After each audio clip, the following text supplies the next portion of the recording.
It all began 100 years ago, December 4th, 1919, in this very building, Memorial Hall, at a meeting convened by Charles Parker Connolly.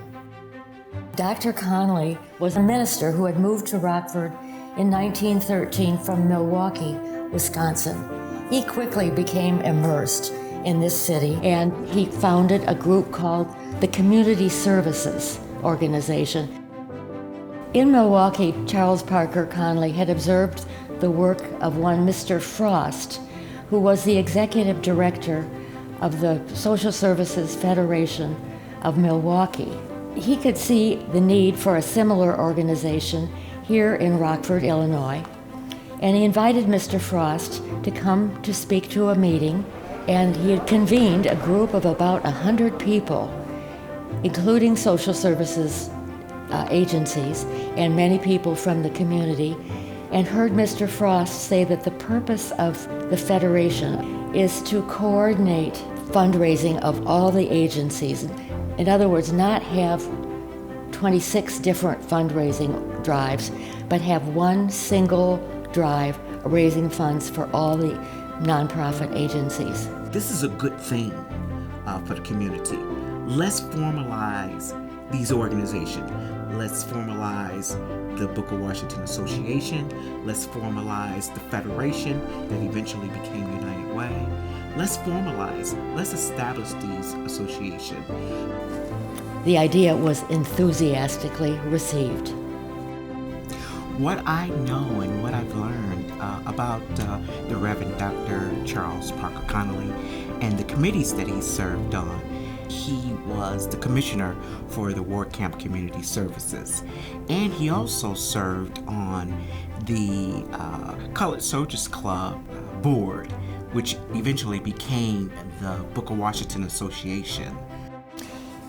He noticed that the African American soldiers at Camp Grant, this is World War I, were not offered any support, had no recreational opportunities. So he insisted that they have an office at the Community Services office and space to organize. Dr. Connolly became the president of the Federation, which eventually became named for United Way. And it was like a partnership. I like to look at it as a total effort and partnership. United Way supporting the Booker Washington Association, and which meant supporting the African American residents in the community. So that partnership was forged a long time ago. That's why I really like the ideal of the relationship that United Way has today with the center, because it's been ongoing for 100 years, and to me that's a magnificent thing. The Rockford Social Services Federation has of course evolved into the United Way of Rock River Valley. In the 1950s, it was renamed the Community Chest. In 1970, the Community Chest became the United Fund, and in 1973, the United Way, bringing together in one office the fundraising, the planning, and the allocation of United Way dollars. And it was all because of Dr. Connolly. And I always say Charles Parker Connolly because it just has a wonderful ring to it. There's a long-standing and really powerful partnership between the United Way and the Rockford Public Schools. And that's been founded on great support for early literacy and helping students all across our community improve their reading skills. And it's continued with extremely strong community partnerships to ensure that neighborhoods are safe and extend the learning environment out into our community. We regularly ask our members of the business community what are their top issues, and frequently it's education and workforce. And United Way has recognized the same issue in terms of education, and it's important to our community. And it's been shown that a higher attainment rate of education has a large economic impact in a positive way on the region. I think one of United Way's strengths is addressing emerging issues and trying to bring about solutions that have long-term lasting impact. And the most recent example of that is the middle school initiative, and that is something that is going to bring about success for students and help them get through high school successfully and move on with their life successfully as well. I love the idea of connecting with students when they're at a very important developmental stage like middle school and helping them connect to great mentors, career readiness opportunities, and just awesome life experiences. The United Way and Project First Rate have had natural partnerships over time, one of those being strong neighborhoods.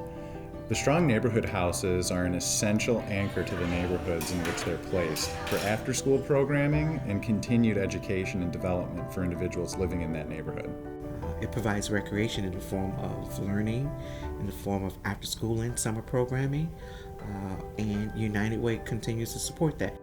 Well, United Way is well established in our community as a problem solver, and business leaders are aware of that and look to United Way as a primary resource when they are looking to help the community progress. As a team builder, United Way is number one in my mind's eye.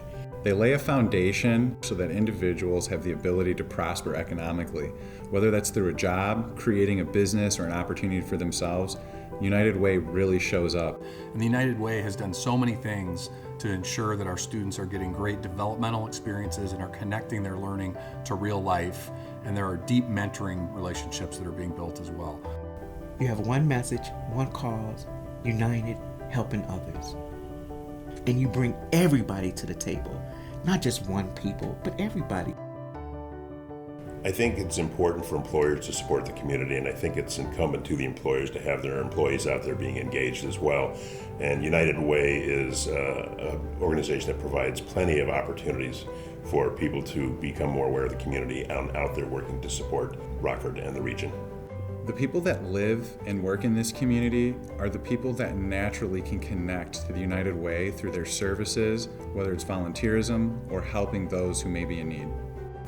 I could say the work that I'm doing here today is still supported by United Way. As a very young woman moving back to Rockford in the 50s, I had no concept of the difficulties that faced people as they grew up, as they got jobs and moved forward.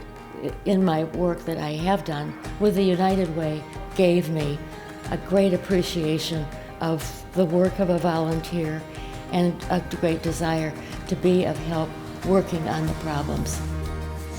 So I came to Rockford for career purposes, working in the city of Rockford back in the 1980s. And that was really the way I started getting involved with United Way and being aware of what programs and initiatives and issues that they were focused on. And then it kind of pulled me deeper to the community at the same time. So from that, I've been able to be more effective as somebody out in the community and more effective as somebody in my job. And since that time, I've been engaged with United Way at some level for these past 33 years. As a child, I can recall at school, in my grammar school, in my elementary school, that we had the opportunity to give money. Also, to get the little red feather, that beautiful little red feather. And I'm not sure how much money we actually gave, but I can imagine it was probably about maybe 5 cents or a dime or something. And as a matter of fact, my mother gave the money. But what it taught me was how to help others, how to serve, how to give of yourself for the greater good of everyone. That's why I love this history, the Dr. Connolly history, the United Way history, and the soldiers, because it was all founded because of the soldiers. Congratulations to the United Way on 100 years. Congratulations to United Way on your 100 years of helping our community. Congratulations, United Way, for 100 years of service. Thank you to the United Way for its century of good works. Thank you for supporting the United Way, Rockford, Rhode Island.